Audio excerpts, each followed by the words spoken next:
আসসালামু আলাইকুম এভরিওয়ান, আশা করি সকলেই ভালো আছেন। মায়ানস কিচেনে আপনাদের সকলকে স্বাগতম।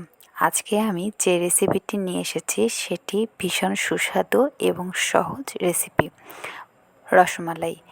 আজ আমি আপনাদের খুব সহজেই গুঁড়া দুধ দিয়ে কীভাবে রসমালাই তৈরি করে তা দেখানোর চেষ্টা করব। আপনারা খুব সহজেই এই রেসিপিটি বানিয়ে বাসার মানুষকে খুশি করতে পারেন। তারা এরকম সুস্বাদু রসমালাই খেয়ে খুবই খুশি হবে এবং মজা পাবে।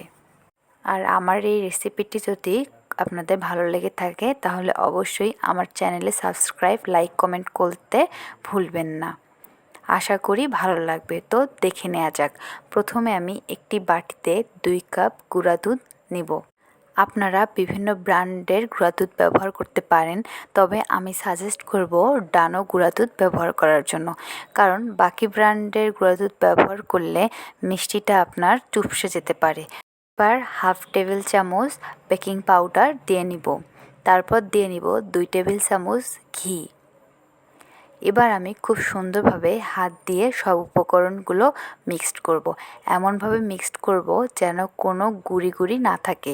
গুঁড়ি গুঁড়ি থাকলে আপনারা যখন মিষ্টিটা বানানোর পর দুধে দিবেন তখন মিষ্টিটা ফেটিয়ে যেতে পারে।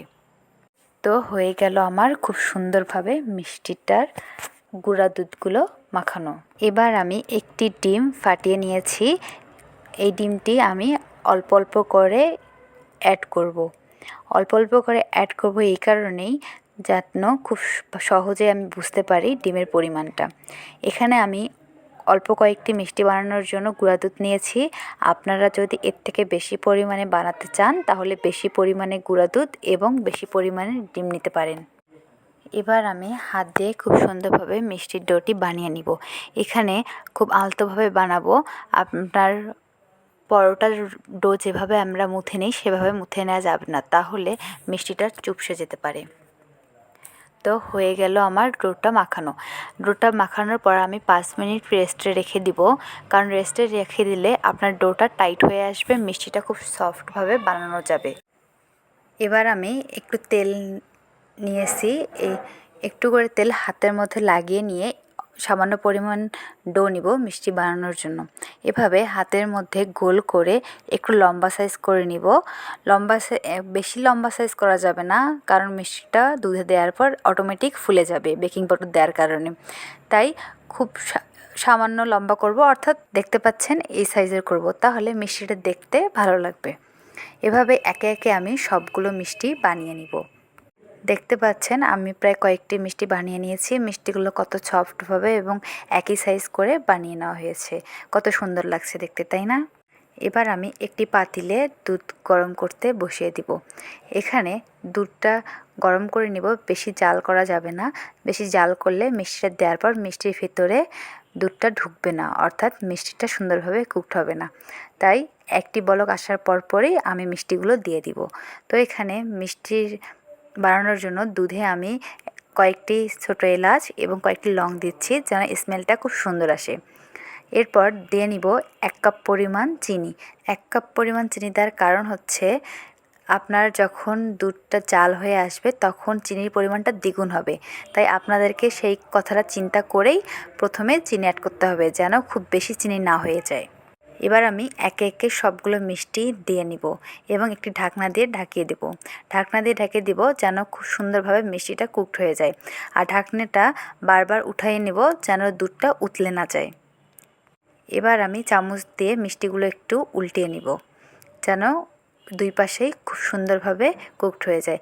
দেখতে পাচ্ছেন দুধের বলক আসার সঙ্গে সঙ্গে মিষ্টিগুলো কত সুন্দর ফুলতেছে এবং আপনা আপনি কিন্তু উল্টে উল্টে যাচ্ছে। মিষ্টিগুলো কমপক্ষে আমি 15 মিনিট জাল করে নিব, তাহলে খুব সুন্দর ভিতর থেকে হয়ে আসবে এবং সফট নরম হয়ে যাবে। এবার আমি মিষ্টিগুলো একে একে একটি পাতিলে উঠিয়ে নিব। তবে উঠানোর আগে চুলা অফ করে 5 মিনিটের জন্য রেস্টে রেখে দিব যেন মিষ্টিগুলো চুপসে না যায়। আর আপনারা যদি চুলা অফ না করে সঙ্গে সঙ্গেই মিষ্টিগুলো উঠিয়ে ফেলেন তাহলে মিষ্টিগুলো চুপসে যাবে, তাই চুলা অফ করে কিছুক্ষণ রেস্টে রেখে দিবেন।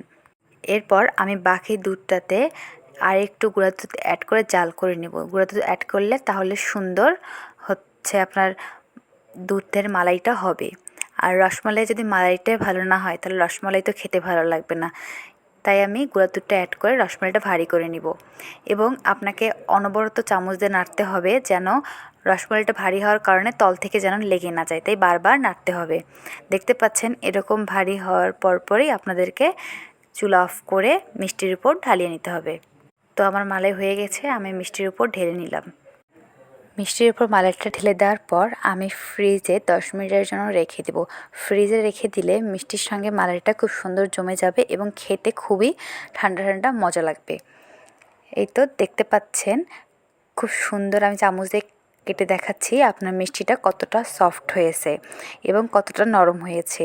আমি তুলতে গেলেই ভেঙে যাচ্ছে।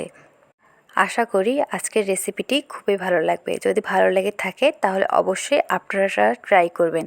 আর আমার রেসিপিটি কেমন লাগলো এবং আপনারা খুব সুন্দরভাবে বানিয়েছেন কিনা আমাকে কমেন্টে জানাবেন। আশা করি ভালো লাগবে। আপনারা ভালো থাকবেন, সুস্থ থাকবেন, আমার জন্য দোয়া করবেন। পরবর্তীতে আরও নতুন রেসিপি নিয়ে আসবো ইনশাআল্লাহ। আল্লাহ হাফেজ।